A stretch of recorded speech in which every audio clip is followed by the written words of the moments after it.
Craig, good morning. According to an ICE spokesperson, the shooting happened when agents tried to conduct a traffic stop. They say the vehicle tried to get away. That's when ICE agents opened fire, quote, fearing for public safety. It's the second fatal shooting involving ICE agents in the past week. We want to warn you, some of the video we're going to show you may be disturbing.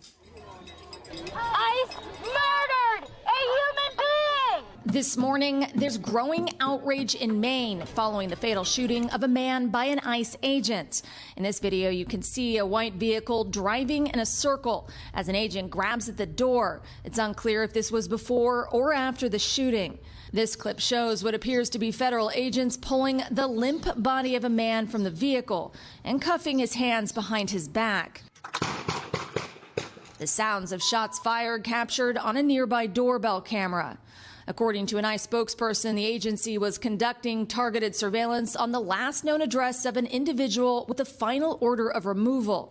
That statement goes on to say an individual who was not here legally departed the residence in a vehicle, which attempted to flee the scene, and fearing for public safety, an officer discharged his weapon, adding the driver of the vehicle was struck and passed away from his injuries. Senator Angus King telling CNN the statement does not tell the full story. The person they were after was not the guy they ended up shooting. And then, as you say, the statement does not allege that the officer felt that he was in danger. An immigrant rights organization tells NBC News the man killed was a 26-year-old from Colombia who was authorized to work in the U.S. and even had a social security number. They say his name is being withheld at the request of his family. Nelson Elias witnessed the aftermath of the shooting. It was scary, and his wife was crying and saying like, "Oh my God." Now protesters are taking to the streets of Maine, just days after another fatal ICE shooting in Houston. In that case, DHS says the man weaponized a van against agents. But some Texas officials are questioning that narrative. In both cases, ICE agents were not wearing body cameras.